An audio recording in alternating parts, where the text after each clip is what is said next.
Hello everyone, welcome to clarity साथी ISPCS। कल 23 जनवरी को यानी सुभाष चंद्र बोस जयंती पर आपको DOPT ने एक यूपीएससी के कैडर सिस्टम में एक चेंजेस किया है। पहले क्या होता था? पहले जोन वाइज कैडर भरे जाते थे। अब कैसे भरे जाएंगे? अब ग्रुप वाइज भरे जाएंगे।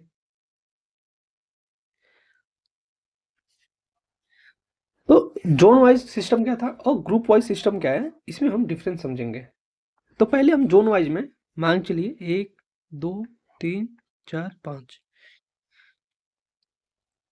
जोन वाइज में मान के चलिए जो स्टेट थे और जो ग्रुप वाइज में जो स्टेट है उनमें क्या है, थोड़ी सी डिफरेंस हो गई है ना। सबसे पहले हम कैडर भरते थे तो हम सबसे पहले अपना स्टेट जो कैडर होता उसे सिलेक्ट करते थे। मान के चलिए कोई पर्सन है, उसे उत्तर प्रदेश चाहिए तो वो उत्तर प्रदेश भरता था, तो उसके आगे भी जो स्टेट होते थे उस ग्रुप में भरता था। फिर सेकेंड में उसे MP चाहिए मान लीजिए, क्योंकि उसके जस्ट बगल में है, और उसके जस्ट बगल में मान के चलिए कि वो महाराष्ट्र चाहता था, चलिए हो गया। उसे साउथ में मान के चलिए तमिलनाडु, और नॉर्थ ईस्ट में AGMUT चाहिए था। तो ऐसा सिस्टम था। तब जोन वाइज कैसे कैडर सेलेक्ट होते थे? यदि आपने उत्तर प्रदेश कैडर चाहिए तो आपको मिल गया, मान के चलिए आपको चाहिए और उत्तर प्रदेश में क्या थी, वैकेंसी थी इनसाइडर की, तो आपको मिल गई। यदि आपको उत्तर प्रदेश कैडर चाहिए और नहीं मिला, इनसाइडर भर चुका था, आपका रैंक क्या है, लास्ट आया, फिर देखा जाता जाता था कि ग्रुप जो जोन 2 है उसमें आपने कौन सा स्टेट डाला है, यहाँ पे मिला तो आपको यहाँ पे मिल जाता था। यदि महाराष्ट्र में है तो महाराष्ट्र मिल जाता था। तो फिर ऐसे सर्कल वाइज चलता था। फिर सेकेंड पे आते थे। पहले जोन 1 में देख लिया, फिर जोन 2 में, फिर जोन 3 में, जोन 4 में। यदि होती थी वैकेंसी तो आपको मिल जाती थी, यदि नहीं होती थी फिर पॉइंट 2 से स्टार्ट करते थे। ये मान के चलिए पॉइंट 1 था स्टेट, ये था पॉइंट 2 वाली स्टेट थे, तो इनमें आपको कहीं ना कहीं मिल जाती थी।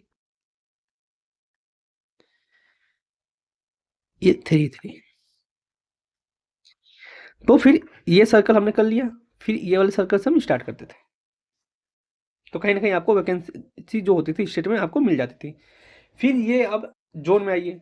जोन में क्या हो गया,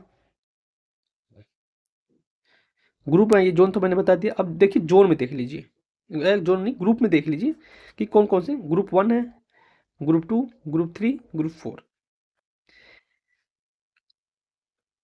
अब इसे हम समझते हैं कि इसमें कैसे कैडर एलोकेट होगा।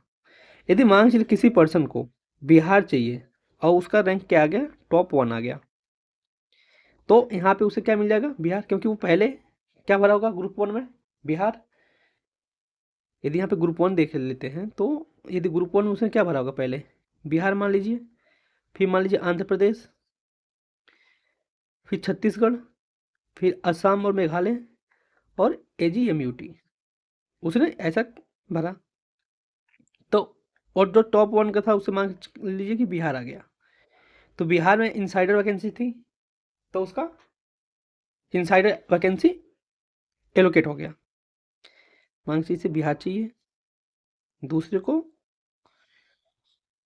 तमिलनाडु चाहिए, तीसरे उत्तर प्रदेश, चौथा रैंक को मान के चलिए कि पंजाब, 6 को मान के चलिए क्या चाहिए, महाराष्ट्र। करेक्ट। तो पहले वाले को क्या मिल गया, पहले वाले को बिहार मिल गया, है ना। तो फिर ग्रुप 2 में जो उसने भरा होगा कोई और सेकंड वाला, तो उसे क्या होगा, उससे जो ग्रुप फर्स्ट के स्टेट होंगे, यदि वहां पे इनसाइडर की वैकेंसी होगी तो वो तो इनसाइडर के थ्रू भरा जाएगा। यदि आउटसाइडर की वैकेंसी होगी तो तमिलनाडु वाले को क्या मिल जाएगा, आउटसाइडर वाली वैकेंसी। सेम ऐसे ही ग्रुप 3 में जो स्टेट है, यदि उसमें आउटसाइडर की वैकेंसी होगी तो उत्तर प्रदेश वाले को मिल जाएगी, यदि नहीं होगी तो नेक्स्ट स्टेट में चला जाएगा। पहले ये होता था कि ग्रुप वाइज जोन वाइज थे, तो हम 1 2 3 4 करके भर लेते थे ऐसे।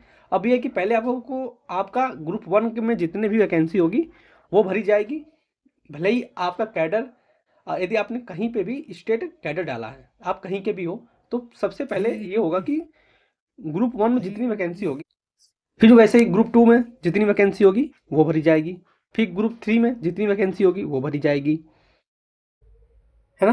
पहले ग्रुप 1 में जितने भी स्टेट आएंगे उनमें जितने इनसाइडर होंगे और जितने आउटसाइडर होंगे उनको क्या कर दिया जाएगा, उनकी वैकेंसी हो जाएगी। फिर सेकेंड ग्रुप में आएंगे तो टॉप 50 मार्क्स के लिए कहीं पे भी एक आउटसाइडर क्या बनाया जाएगा, एक ग्रुप बनाया जाएगा। मान के सेकेंड रैंक है उसे क्या चाहिए, तमिलनाडु। 2 को क्या चाहिए, उत्तर प्रदेश। सेम पहले यहाँ से स्टार्ट करेंगे, पहले ग्रुप भरेंगे। ये तो ग्रुप 1 पूरा कंप्लीट फिल हो जाएगा या कैडर सेलेक्ट हो जाएंगे तो हम ग्रुप 2 में आ जाएंगे, फिर ग्रुप 2 को भरेंगे, फिर ग्रुप 3 देखेंगे, फिर ग्रुप 4। तो ऐसे अब भरा जाएगा। पहले जोन वाइज था, अब क्या होगा, ग्रुप वाइज। बस यही है। लेकिन अब जिसे भी अपना स्टेट कैडर चाहिए उन्हें अब स्टेट कैडर मिलना मुश्किल है। कि जैसे होता है ना कि प्रीलिम्स इंटरव्यू आप दे रहे हो तो अगर आपका सिलेक्शन हो गया तो बहुत खुशी होती है। यदि आपको होम कैडर मिल गया तो उतनी खुशी होगी जितना आपका एग्जाम क्लियर नहीं हुआ होगा। समझ रहे हो। तो पूरा सिस्टम ऐसे ही है। तो होपफुल आपको समझ में आ गया होगा। कोई ज़्यादा चेंजेस नहीं है, लेकिन हाँ आपको अपना होम कैडर मिलने में थोड़ी सी प्रॉब्लम होगी। किसे मिल सकता है, बस रैंक 1 वाले को, यदि वहाँ पे इनसाइडर की वैकेंसी होगी तो। यदि आउटसाइडर की इनसाइडर की वैकेंसी नहीं है उत्तर प्रदेश में, और जो टॉप 1 में इनसाइडर की वैकेंसी टॉप 1 आया वो उत्तर प्रदेश से है, और इनसाइडर की वैकेंसी नहीं उत्तर प्रदेश में, तो उत्तर प्रदेश नहीं मिलेगा। तो जो सेकेंड वाला होगा, जो भी उसका स्टेट होगा, तो उसमें उसे आउटसाइडर की वैकेंसी होगी तो उसे वहाँ पर मिल जाएगा। बस और कोई नहीं है, कोई इशू नहीं है। बस आप पढ़ते रहिए, प्रीलिम्स देते रहिए, है ना। बस सिलेक्शन ले लीजिए, कहीं पे भी आपको मिले तो आप आराम से अपना किसी भी कैडर हो सर्व आप कर सको और देश के प्रति आप अपना काम कर सको। तो चलिए मिलते हैं नेक्स्ट वीडियो में। Thank you.